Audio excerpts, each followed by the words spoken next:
Olá, olá! Hoje foi a nossa segunda fase de administrativo e eu estou muito feliz porque nós trabalhamos essa peça o tempo todo. Eu coloquei como uma possível peça de ser cobrada para vocês, que era mandado de segurança ou agravo de instrumento, e nós trabalhamos duas questões praticamente idênticas aqui que caíram no simulado que fizemos na sexta-feira, na véspera da prova. Então, para quem acompanhou aí as aulas, os simulados, a gente trabalhou essas questões e a peça no curso todo, tanto na previsão quanto fizemos aí na véspera de prova. Que bom. Bom, então vamos começar aí pela peça.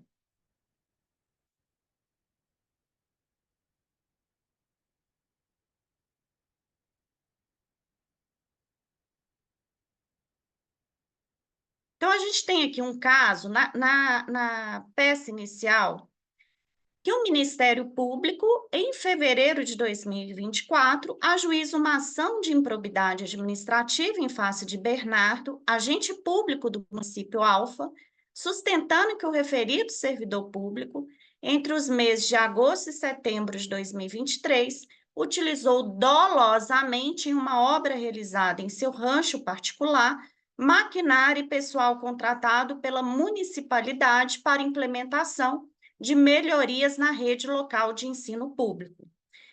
O juízo da Vara Única da Comarca do Município Alfa, integrante do Tribunal de Justiça do Estado X, recebeu a petição inicial. Então, aqui eu tenho Tribunal de Justiça do Estado X, já está falando. Então, eu tive a petição inicial, depois eu tive a contestação, cumpriu as formalidades legais. Antes da instrução processual, o Ministério peticionou e requereu a indisponibilidade de bens. O juiz ouviu previamente o réu, acolheu o pedido ministerial, afirmando que estava convencido da probabilidade da ocorrência dos atos descritos na petição inicial, sendo dispensada, portanto, a comprovação em concreto da urgência. Aqui tem um ponto. Pessoal, deixa eu já fazer aqui uma observação para a gente ir acompanhando a questão. Quando se fala em indisponibilidade de bens, nós vamos lá para a Lei de Improbidade Administrativa 8.429 e chegamos no artigo 16. E o artigo 16 da Lei de Improbidade é muito claro ao dizer que quando tiver uma decretação de indisponibilidade e eu for contra essa decretação, cabe o agravo de instrumento. Isso está expresso na Lei de Improbidade Administrativa.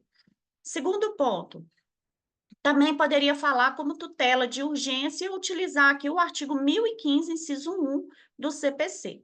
Mas aqui eu vou impugnar uma decisão que é de indisponibilidade de bens. Então, a peça é agravo de instrumento.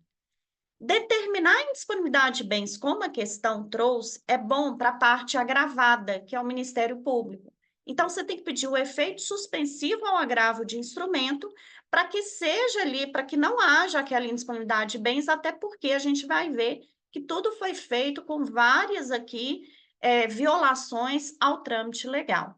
E um primeiro ponto é que a lei de improbidade traz no artigo 16, parágrafo 3º, que só vai ser deferida a improbidade se for demonstrado, no caso concreto, perigo de dano irreparável ou de risco ao resultado útil do processo. Essa, com certeza, vai ser uma das teses de mérito, tá? E aí, nesse caso, você teria que colocar que eu não posso presumir o perigo de dano ao resultado útil do processo, eu não posso ter essa presunção. Então, aqui já tem uma violação à lei na decretação aí de indisponibilidade de bens. Essa aqui, com certeza, deve ser uma das teses, tá? Consignou-se em provimento jurisdicional ainda que a indisponibilidade deveria recair preferencialmente sobre valores pecuniários de natureza líquida e subsidiariamente sobre bens imóveis. Segunda tese que pode ser colocada aí pela FGV é o artigo 16, parágrafo 11. A ordem deve ser veículos de via terrestre, bens imóveis, móveis, semoventes, navios, só depois contas bancárias. E aqui na questão diz que o carro dele não foi determinado em disponibilidade. Então, aqui eu já tenho por si só uma violação da ordem do artigo 16, parágrafo 11. Essa pode ser uma segunda tese aí, tá? Depois de implementação da medida, Bernardo, extremamente preocupado, procurou seu advogado, aduzindo que a sua única conta corrente, com valor aproximado de R$ 15.000, equivalente a cerca de 10 salários mínimos, foi atingida pela decisão judicial, além do seu único imóvel que vive com sua família, adquirido e pago integralmente em momento anterior à posse. Aqui eu já tenho mais dois argumentos. Vejam lá na Lei 8.429, de 92. A lei vai trazer, no artigo 13, vamos pegar aqui no VAD, 8.429, ela vai trazer no artigo 16, no parágrafo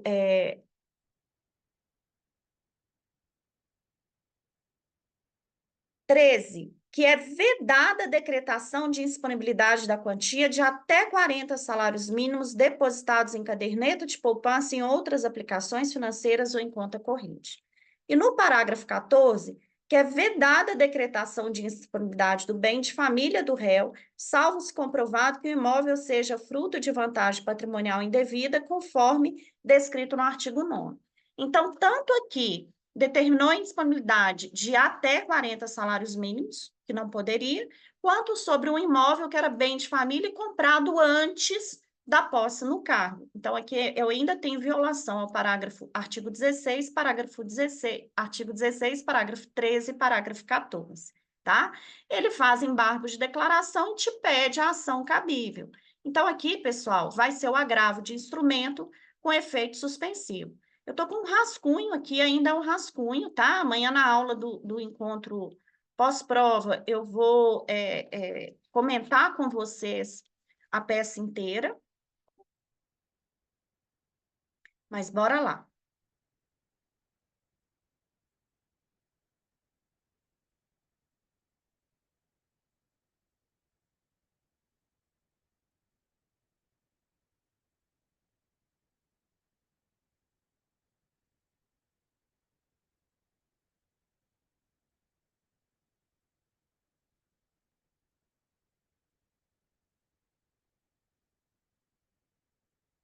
Então, olha só.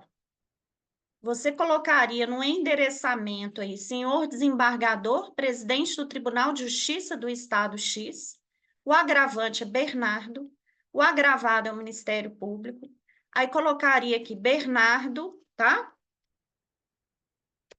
Nacionalidade, Estado Civil, qualificação, vem. Aí, com base no artigo 16, parágrafo 9º da Lei 8429, ou o artigo 1015 do CPC, que poderia ser o inciso 1, ou eu entendo também o inciso 13, tá? Do CPC, interpor agravo de instrumento com efeito suspensivo em face da decisão interlocutória, em razão do agravado, aí a gente vem. Cabimento e pressuposto de admissibilidade, artigo 16, parágrafo 9º da Lei 8429 e artigo 1015 do CPC. Poderia ser aqui o 1 ou o 13, no meu ponto de vista, tá? Cabendo aí em relação à decisão interlocutória. E você também poderia colocar, pode ser que a banca avalie os pressupostos de admissibilidade que estão no artigo 996 e 998 até 1000 do CPC.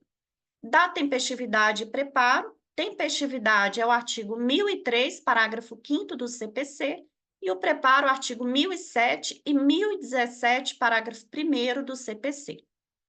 Aí abre um título, igual nós treinamos em sala, das peças obrigatórias, que você vai juntar as peças obrigatórias conforme 1016, inciso 4, 1017, inciso 1 do CPC.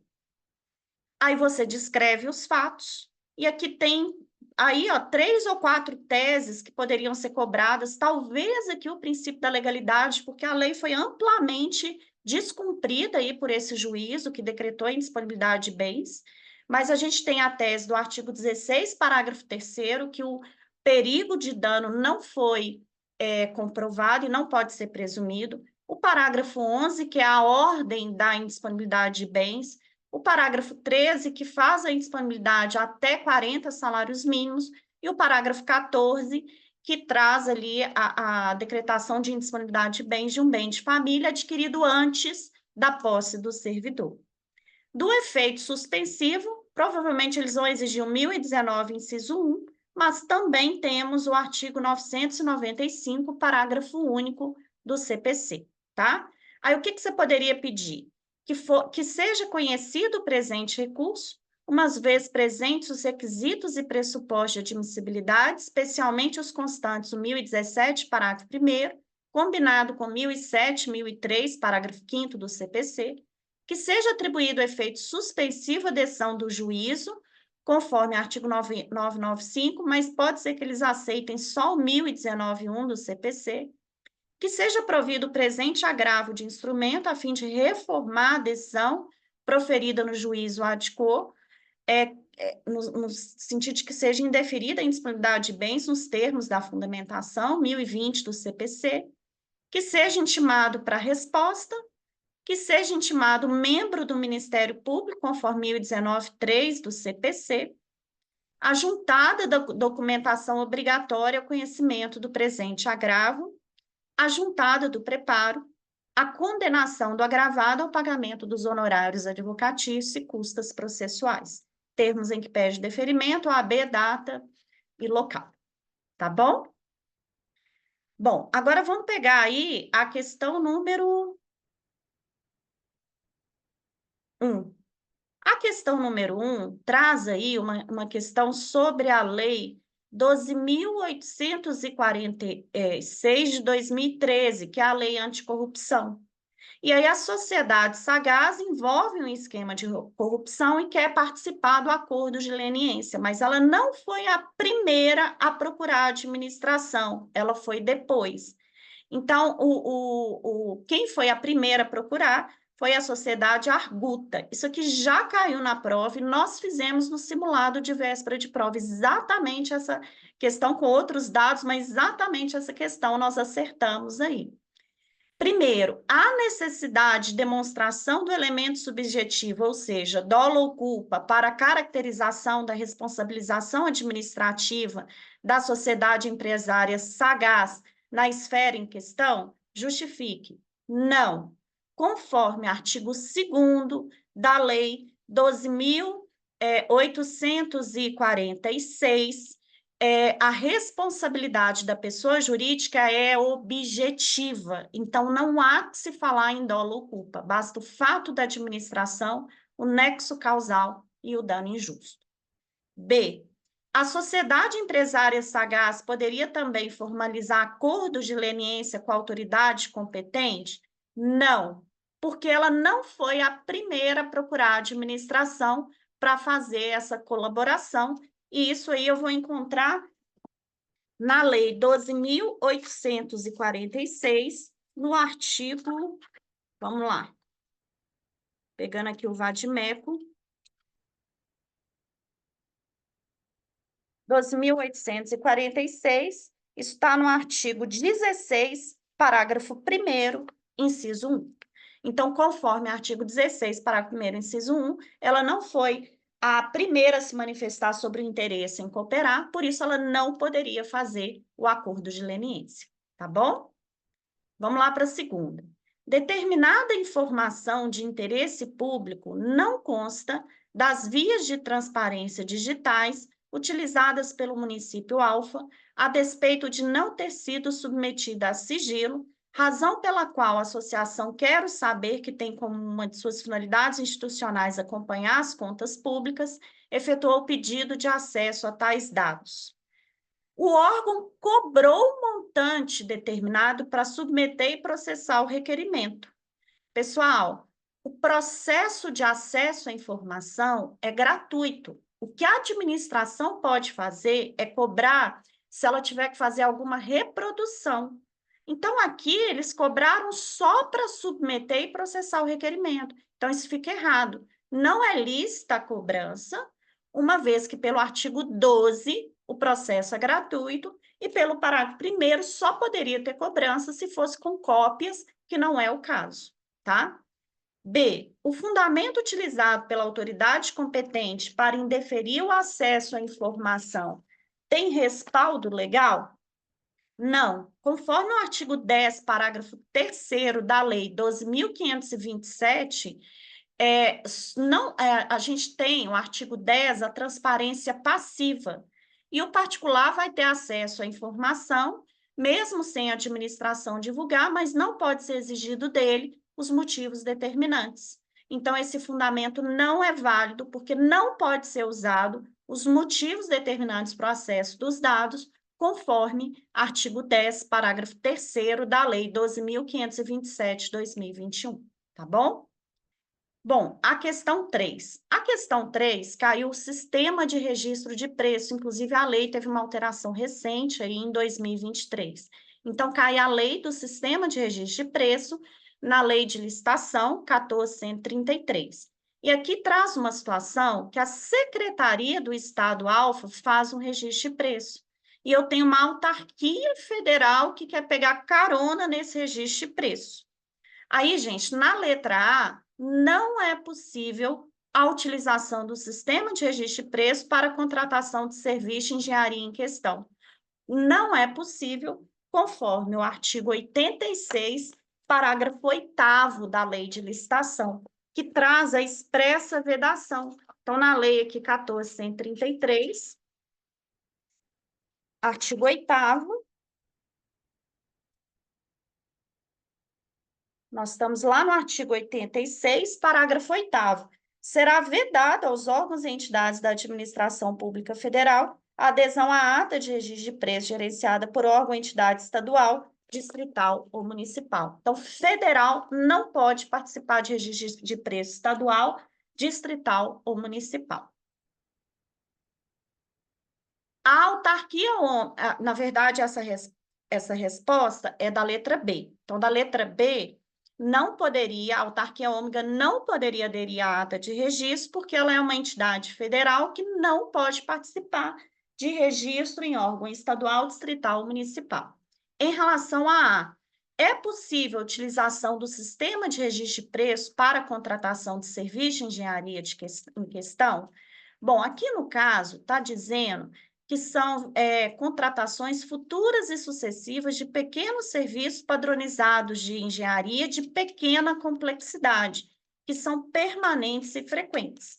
Então, quando a questão traz isso, a gente acha essa resposta aí no artigo 85, inciso 1 e 2 da Lei de Licitação. O artigo 85 diz: a administração poderá contratar a execução de obras e serviços de engenharia pelo sistema de registro de preço, desde que atendidos os seguintes requisitos: existência de projeto padronizado sem complexidade, veja que é o caso, e necessidade permanente ou frequente de obra ou serviço a ser contratado. Então, é possível, conforme artigo 85, incisos 1 e 2 da Lei de Licitação, uma vez que os serviços são padronizados de pequena complexidade, são permanentes e frequentes, tá bom? Questão 4. Questão 4 diz que a INAH foi aprovada em um concurso para Sociedade de Economia Mista e que ela não recebe verbas da União. Quando a pessoa é aprovada em um concurso para Sociedade de Economia Mista, ela ocupa emprego público. Então, pessoal, a aprovação de INAH no mencionado concurso importará na sua investidura em cargo efetivo para fins de adquirir a estabilidade? Justifique. Não. Ela vai ocupar cargo, ela vai ocupar emprego público e não cargo público. Aqui a FGV pode utilizar o artigo 173, parágrafo 1º, inciso 3, que traz que os empregados da Sociedade de Economia Mista serão seletistas, ou pode ser que ela utilize o artigo 41 da Constituição, que para adquirir estabilidade ele tem que ser ocupante de cargo efetivo, tem que passar por 3 anos de estágio probatório para adquirir a estabilidade, tá? Então, de qualquer forma, ela não pode adquirir a estabilidade, a resposta é não. A remuneração dos agentes que atuam na entidade administrativa para a qual o INAH foi aprovada deve ser submetida ao teto constitucional? Justifique, tá? Não. O artigo 37, parágrafo 9º, diz que só estará sujeito ao teto constitucional os empregados de empresa pública e sociedade de economia mista que receberem recursos do Estado para despesas de pessoal ou de custeio em geral. Como ela não recebe recurso do Estado, não estará sujeita ao teto, tá bom? Bom, gente, prova tranquila, trabalhamos ela no curso inteiro, trabalhamos o agravo de instrumento, foi previsto que o agravo de instrumento ia cair, eu coloquei como aposta para essa segunda fase. Trabalhamos 2 das questões no simulado de véspera, do último simulado de correção em vídeo, então espero que vocês tenham ido bem. Amanhã eu espero vocês no nosso encontro pós-prova, tá bom? Abraço grande, tudo já deu certo. Até mais.